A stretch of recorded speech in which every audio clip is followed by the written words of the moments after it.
exposure to toxic chemical diethanolamine, in parentheses is DEA because that word is long and hard for no reason.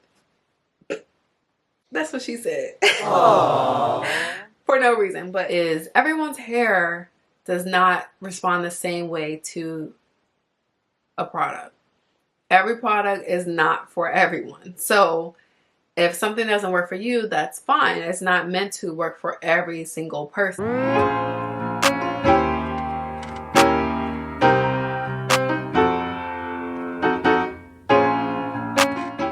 Hey girlfriends, it's Gabrielle, Ishell. Welcome to my channel.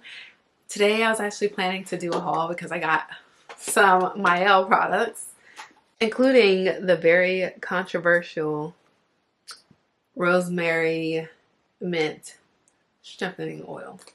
I was very caught off guard and surprised when I saw that Mielle was trending for the products potentially causing hair loss and having ingredients that may be cancer causing.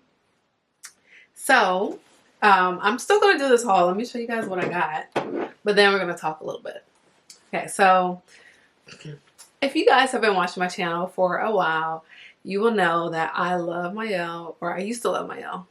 That was one of the first brands that I started using when I went natural in 2019. I have tons of videos of Mielle's products. My favorite, hands down, is the Mielle Babassu Mint Deep Conditioner.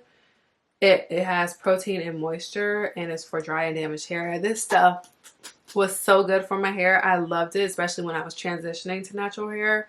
And I had two different textures. It was really, really good for both of the textures.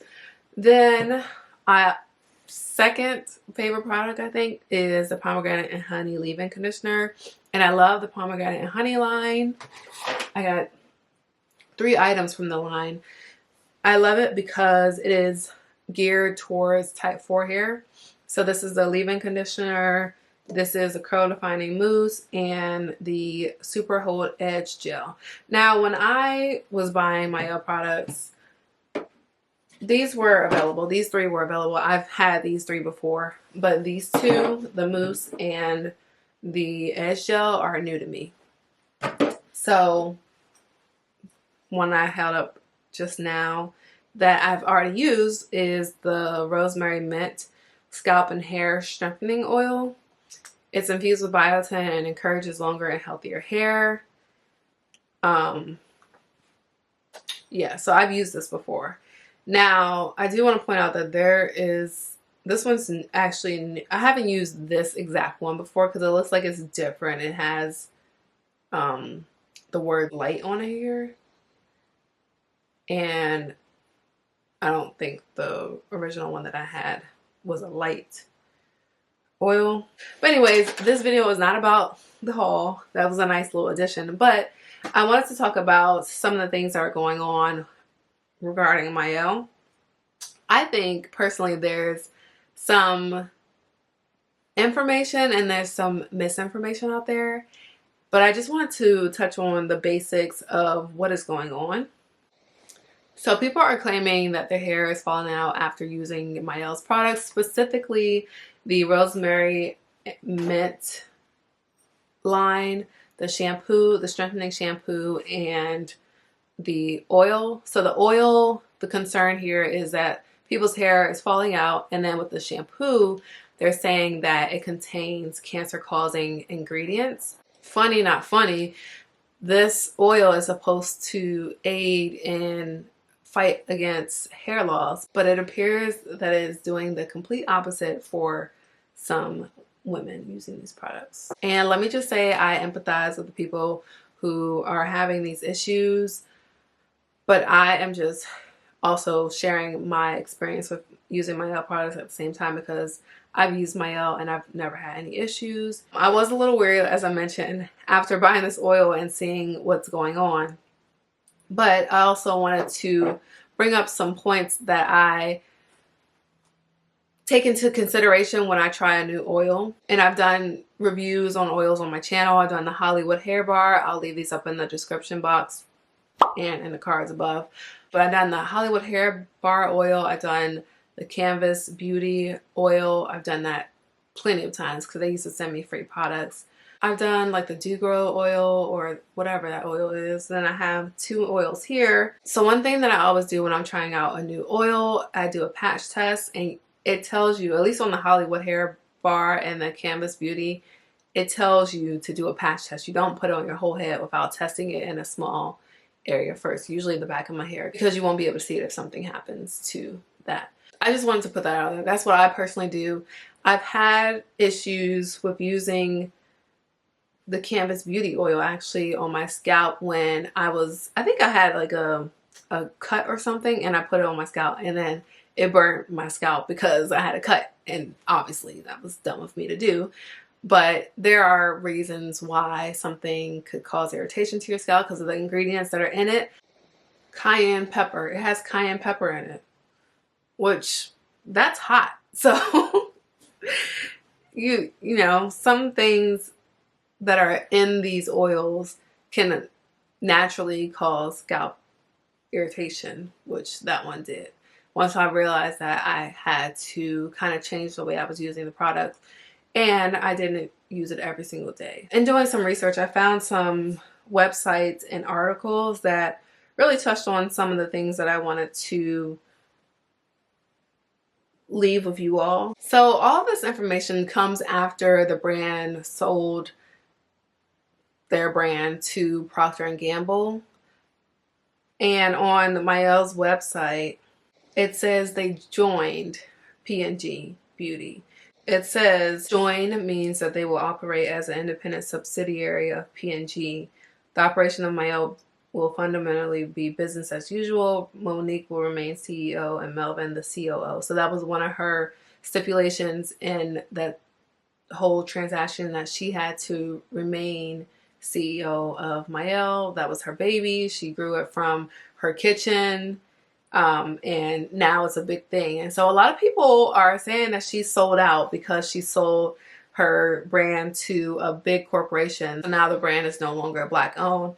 And a lot of people are comparing it to Cantu, Shea Moisture, and Carol's Daughter, which I wasn't a part of the natural hair community when those brands were big and sold their companies. And I found this really good article. Well, some will say it's good, some will say it's not. But it was an article on CNBC.com. She did an interview with them. There was a paragraph labeled "Selling Up versus Selling Out." And it references this book, Sell Out, The Politics of Racial Betrayal. Author and Harvard law professor Randall Kennedy explains that a sellout is someone who betrays something to which she is said to owe allegiance. When used in a racial context among African Americans, sellout is a disparaging term that refers to Blacks who knowingly or with negligence act against the interests of Blacks as a whole. With his definition of sellout, I don't think she was a sellout. I don't think she's acting against Black people as a whole. And it says this term has been thrown around loosely by Black consumers when Black entrepreneurs partner with or sell their companies to large and usually white-owned conglomerates. Yet the pool of Black-owned conglomerates is very slim, which leaves them often with no choice to go to the other people. And then Monique, the owner of the CEO of Mielle, she says if there were Black conglomerates and Black big private equity firms and partnerships that allowed them to inject capital and allow us to grow, we would go to those Black companies, of course. But if you can think within the universe, where are those companies? There are none. So where do we get the money and the capital in order to scale? You got to go to the white-owned businesses. She says that rather than labeling these entrepreneurs as sellouts, people should view partnerships, investments, and acquisitions as opportunities to sell up. So I understand that as from the business perspective. I was in a business school. I majored in accounting. So of course, in order to grow, you're going to need more investments. You're going to need more money coming in and equity to grow your business more, because you know her company is going viral on TikTok. So there's more people wanting her products. So that means there needs to be more production of her products, and she's also increasing the amount of products that she has. So she needs more hands in this, I think, personally. And I do understand her wanting to get more resources, because when I read in January when she first announced that she was partnering, she was like, there's a lot of resources and scientists that P&G have that she probably wouldn't be able to access without that partnership, that relationship with them. So I do understand that side. So I don't necessarily think she's selling out, especially because she's also saying that she still wants to be a very involved part of Mielle, even though they are now a subsidiary of P&G. Okay, so everyone is saying like this has happened since her selling out or selling her brand to P&G, that the formula changed, the ingredients changed, and there was a good comment on a TikTok video saying that there's a difference between the formula and the ingredients. Monique is claiming that none of the ingredients have changed since the merger or change in ownership from her to P&G, but the formula change is different. So you can still be using the same ingredients but different ratios, and that can cause a difference in how the products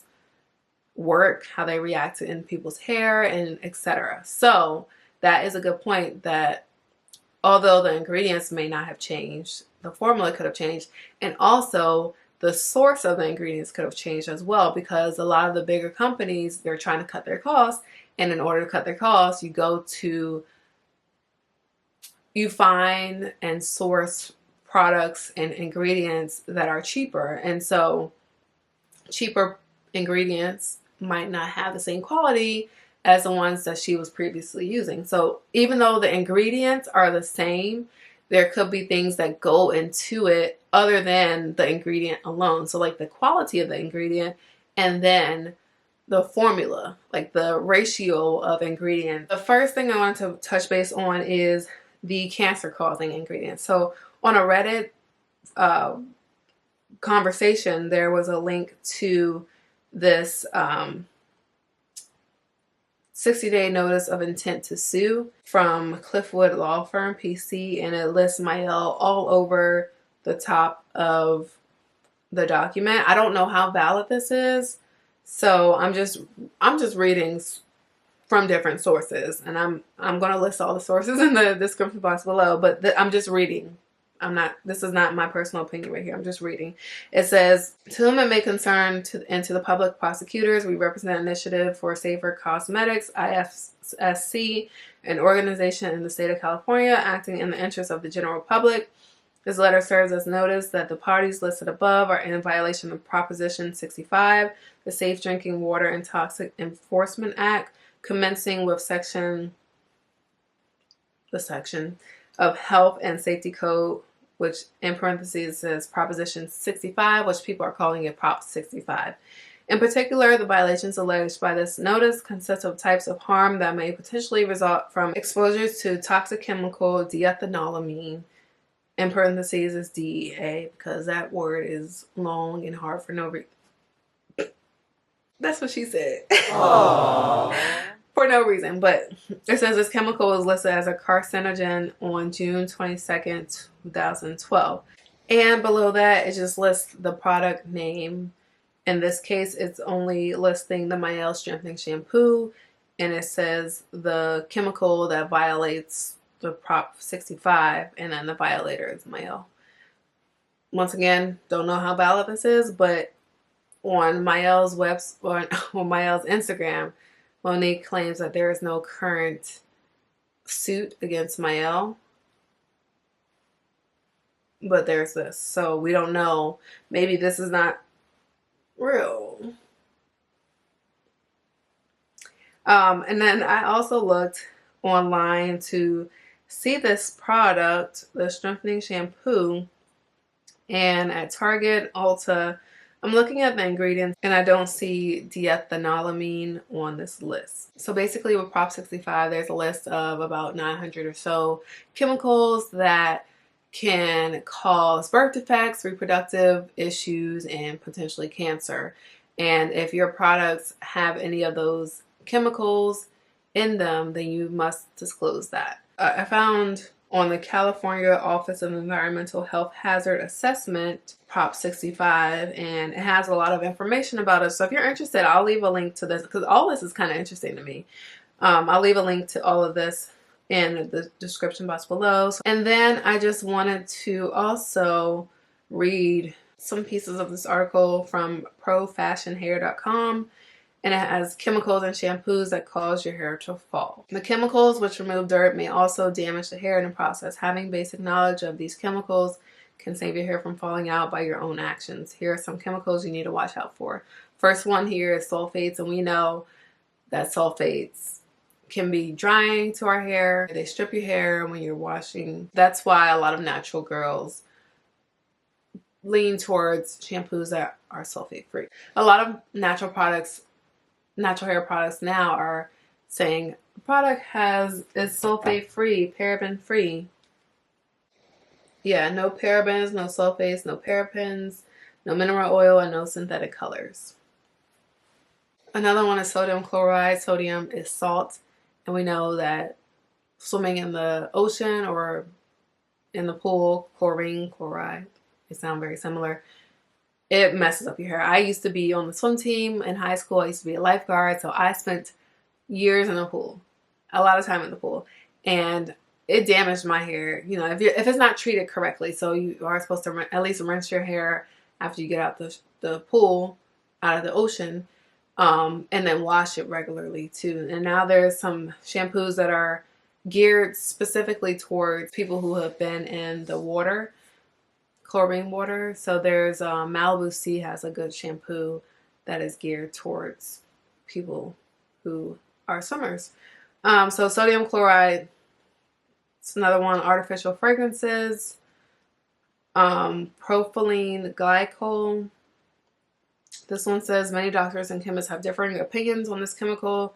Some say that it's toxic for your skin, while others disagree. So we're going to mention some popular beliefs just in case. Some dermatologists have declared it as a skin irritant, leaving your scalp itchy. It is said that it makes your scalp vulnerable to other chemicals. Some believe that it's highly toxic, causes your hair follicles to get weaker, causing hair loss. Then another one's parabens. We hear that a lot in our products. As I mentioned, this one has no parabens, no sulfates, no paraffins. There are some pieces of evidence that parabens can alter the function of human hormones. Abnormality in hormone levels is closely related to reproductive complexities and breast cancer. It binds itself to a hormone called estrogen, and sometimes when our body is exposed to a large amount of paraben, it can start a reaction in cells. The cells begin to multiply and can cause tumors in breast. This is not limited to hair products. There's products like deodorants, toothpaste, creams, and lotions that also potentially have parabens in it. The sixth one here is diethanolamine. This one is controversial. Some doctors consider it harmful and toxic for your scalp, while others disagree. Some researchers say that this chemical attacks the structural protein, keratin, in the hair. Our hairs are made up of keratin, and it's the source of hair growth. So when diethanolamine strips away the source of the development for hair, they will eventually start to fall. And then the other one is triethanolamine. It's basically the same as that. It can irritate your skin, and it can be toxic for hair protein.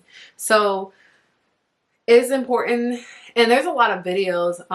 There's one which I think is like the natural hair chemist or something like that. I'm trying to find her channel and link it in my description box below. But I appreciate her because she gives like the science behind natural hair and natural hair products. But it's very important that we look into the ingredients that are in products, because there's a lot of products that have ingredients that we don't know what they mean just by reading them. They're long names, and first glance you're like, what the heck does that mean? So I think becoming a YouTuber, I've been taking the time to kind of read some of the ingredients, which I probably wouldn't have done if I wasn't. But I think that is a very important takeaway. I think be mindful of the ingredients that are in the products that we put on our hair. And then I saw on Twitter, there was a girl who put pictures, because I was thinking when I originally saw Monique's post on Mielle's Instagram, I hadn't been on Twitter, TikTok. I haven't been on either of those forever. I had to actually re-download TikTok to see some of these videos that people were talking about. But my first reaction was, if they're just commenting, you know, that their hair is falling out, how do we know it's really falling out? But there are pictures online of girls' hair coming out. And they're kind of disturbing. But I must say that, one, we need to learn our hair. I'm not taking away from their experience at all, but I'm also just adding to it that I think we need to learn our hair and understand the products that we're using in our hair. Like I said, see what the ingredients are and how they affect our hair. So if my hair started falling out and I started using a new product, I would look into the product and be like, hey, what's going on? And take it out of my regimen for 1 week and see if things change. But I think we should definitely not be continuously using product that has caused damage to our hair, if we know that it's causing damage, I think. And then also in the realm of understanding our hair, a lot of us wear protective styles. I'm wearing one right now. It's my first time in a long time. I have a video of how I did it. But a lot of us wear protective styles, wigs, braids, twists, sew-in, and we leave them in for 3 weeks. I've seen some people leave theirs in for 3 months, which I think is kind of crazy. But we leave it in for a long time. And you know, when we don't touch our hair, what is our hair doing? Our hair sheds 150 to 100 strands a day. And so all the time that you're not touching your hair, I've had this in for a month and I'm taking this out tomorrow, so don't come for me. But if you have your hair in braids or twists for a month, like myself, guess what your hair is still doing when it's not loose? It is still shedding. So within this braid, within this twist, I have shedded hair that once I take this out, I'm going to see hair come out, because that's just natural. Like, my hair is always going to be shedding. And I know I have a lot of hair. I have very dense hair and thick hair. So I know on a wash day, a lot of hair is going to come out. Not come out. It's not breaking. It's shedded. And you can see that. I have a video on the difference between shedded hair versus breakage in hair. Yeah, breakage is usually a shorter piece of hair. You'll see like smaller pieces, and then a shedded hair is usually a long strand, and it'll have the little white bulb from your scalp. That means it came from your scalp. That is one of the differences. But if you're interested, go ahead and check out this video that I did a couple years ago that kind of differentiates the two, because sometimes people use those terms interchangeably, which they're not. They're totally different. Breakage is a problem. Shedding is normal. So I think, one, we need to identify which is happening with our hair, and also understand how much we shed daily, monthly, weekly, whatever, based on whatever style you have. So like if I have a long-term protective style like this and I did not take the braids out to redo them, like I took the ones in the front out and I retwisted them, but when I took those out after 2 weeks, I saw hair in my hand because my hair that has shedded is sitting in this twist. So it's just sitting here until you take it out and comb it, and you're going to see some hair. So like I said, I'm not minimizing or diminishing anyone's experience, but I also think we need to understand our hair and how often it sheds, how much it sheds, what's normal for us and what's not normal. If people are saying their hair is shedding or their hair is breaking from this product, then their hair is breaking from the product. But also, what are you doing with your hair, your body? Because there's more there's more factors into our hair growth and retention than just the products we put on our hair. That is a big one, but there's also, as Monique put in her post, various factors here such as hormonal changes, heredity, medication, stress, poor nutrition, and excessive styling can contribute to increased hair shedding. And I agree with that. I don't think this is gaslighting. In my opinion, I don't think this is her gaslighting. I saw a video on TikTok where the girl was like, let me not laugh. I saw a video on TikTok where the girl said that this is her gaslighting. Personally, I don't think she is. I've made videos and I've said that numerous times that it's not all based on the products that we're putting on our hair. It's what we're putting inside of our body. So are you drinking water? Are you eating healthy? Are you eating your vegetables or your fruits? Are you eating junk? Because if you put junk in your body, it's going to come out. If you put healthy stuff in your body, that's what's going to come out. The question is, does the product really work? Everyone wants to know, does this really help your hair grow? The first thing I wanted to point out is that nothing can grow your hair. Like, I cannot give you a product that makes your hair grow 2 to 3 inches. You help decide what grows your hair and how fast your hair grows. It's not just in the hair growth oil, it is in what you're putting in your body, and that is so important. A lot of people don't understand it's not just what you're putting on your head, on your hair. It's what you're putting in your body that helps promote a healthy body, healthy lifestyle, healthy hair. So that's my little rant for that. But I don't know if y'all saw her post, but she did 2 posts. So the first one, which I think this was wrong. I think she should have she should have switched the order. So the first one, she should have acknowledged the people's concerns. So people are concerned about their hair loss. This one should have been the first post. The first post, she's talking about how she's still CEO and she got opportunities and things like that. And she pulls out the bottle, which I don't think I agree with that. But I can kind of see where she's coming from. And I'll also, there's another, I guess this is another turn that this video is going to take right now. So there's a backlash about her video because it looks like she's reading from the screen. I don't think that is a problem because as someone with that big of a following and potential legal ramifications, I think you should be reading from something, because if you don't, you're truly speaking from the heart and just speaking freestyle, then you might miss something. You might forget to address something that you had initially planned to.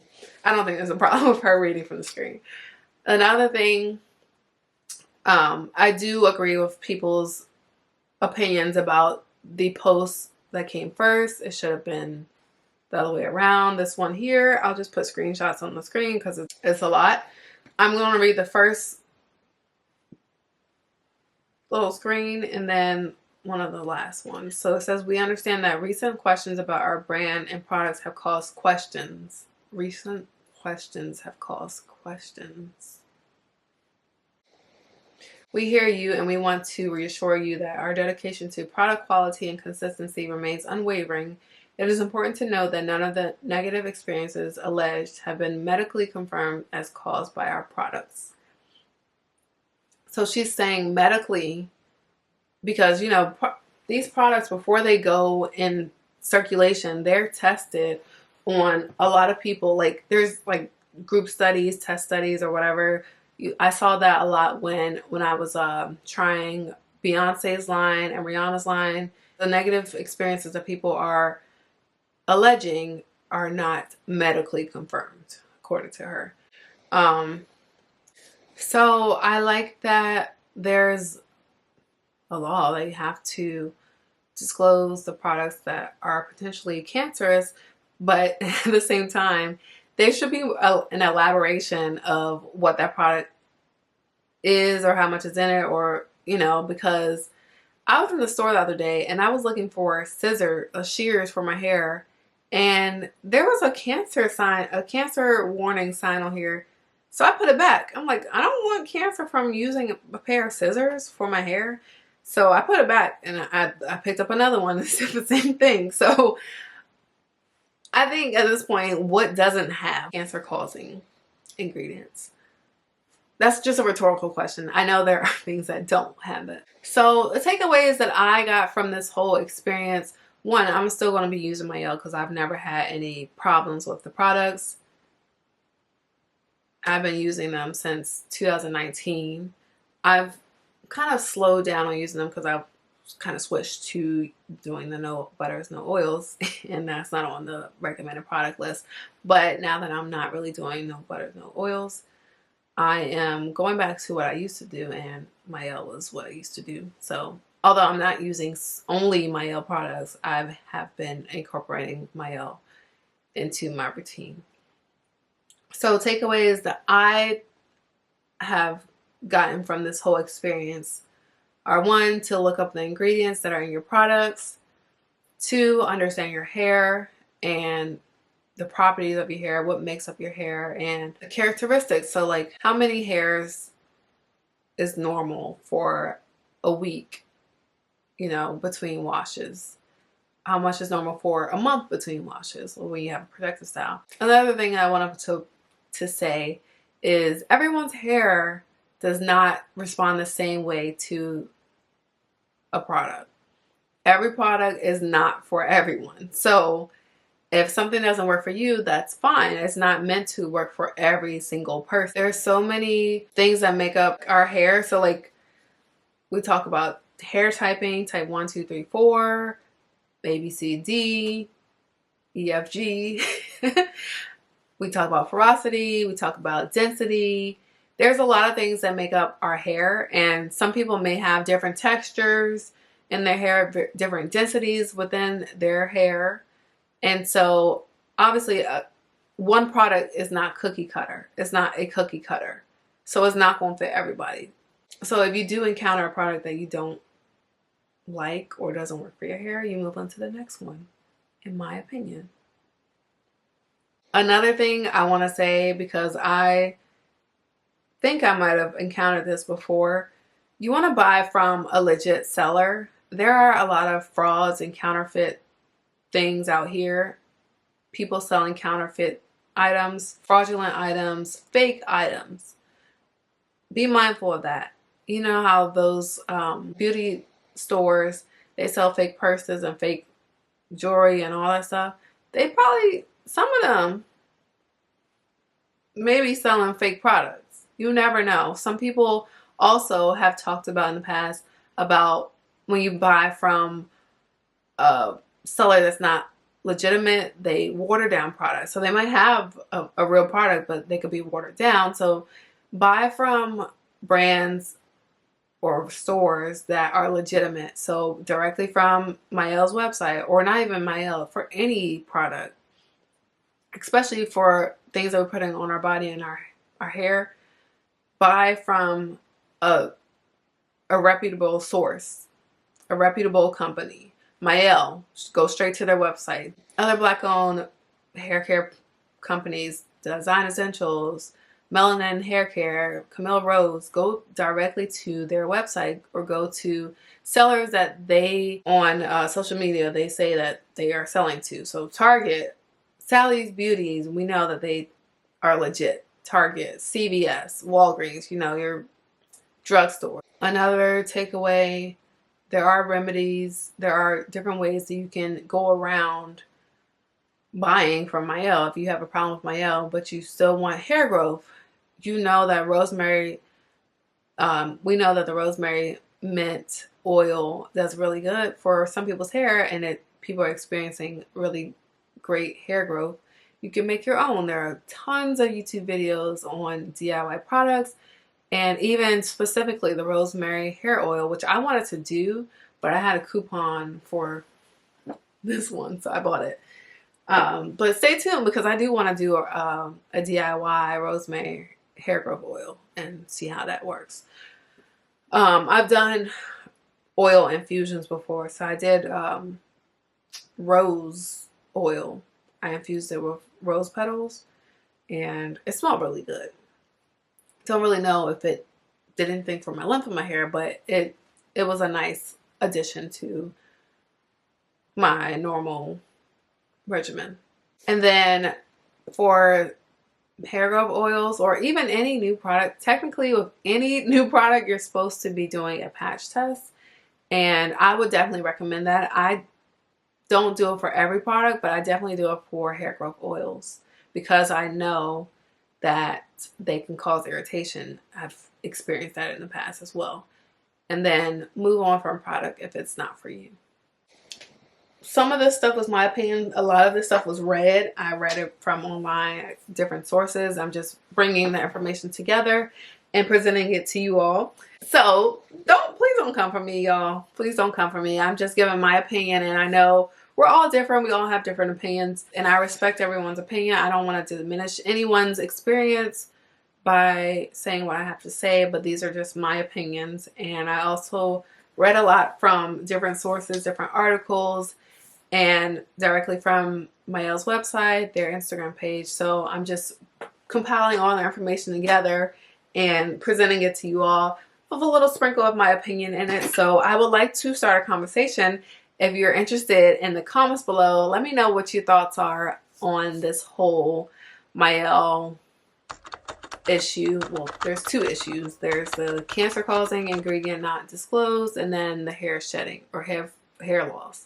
So let me know what you think of these two issues in the comments below. I would like to have a respectful conversation with people in the comments below. Let me know if you're still using Mielle products, if you're an OG Mielle fan.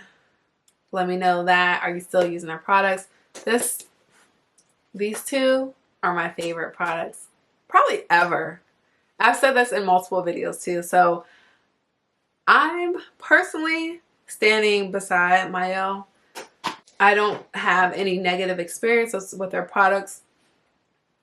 So personally, this is all me. This is my opinion. I'm standing by them. I don't think, for me, that they've caused any issues for my hair. I will be using this. I was thinking about returning this, but I'm going to use it. One thing that I just thought about, because I kind of did this when I was using Canvas Beauty oil. You don't want to overuse oils. If we look at the ingredients in here, it should just be a whole bunch of oils in here. But some oils, like the mints, the peppermints, they are strong. So, which is probably why they have this light formula. The dark bottle was probably like the intense formula that might have been doing this to people's hair. But some oils, essential oils, are very strong. They need to be diluted, and which I would think they are, because they wouldn't be selling a product that has essential oils in it and telling people to use it every day. It says for daily use here, without it being diluted some kind of way. So it has other oils in here that's kind of taking away from the powerfulness, if that's a word, that is a word, of some of the essential oils. So that's one thing I wanted to point out. We don't want to overuse the oils. So we use it says daily use, but you have to kind of gauge what works for your hair. So me personally, when I was doing the hair growth challenges a couple years ago, I would use it every day. But guess what happens? I have oil dripping down my scalp, my forehead, my scalp, the sides of the back of my neck. I don't want that. So I'm not going to use an oil every day. Use it sparingly. And it's a judgment call, I think. But I'm not using the oil every day on my hair. Because I've been a whole year without using oils at all. So I don't think I need it technically. But that's just another opinion. Don't overuse the oils. We don't all think alike. I know we're all different. We have different opinions, and we see the world from different lenses. So I just want to give my opinion, my perspective on things, and I also would love to hear what you all have to say about Mielle. I think there are a lot of takeaways that we can take from this from this video that can help us in the future and also help us in making our hair routine / regimen better. So thank you so much for watching. I hope you did enjoy this video. If you did, please click the like button. If you didn't, click the thumbs down button too. Any engagement is helpful to me. Also, make sure you leave me a comment in the comment section below, and I will be linking all of the sources of the information that I read today in this video in the description box below if you're interested in looking at any of the things that I mentioned or showed on the video. Thanks again for watching, and until the next one, I'll see you later. Bye.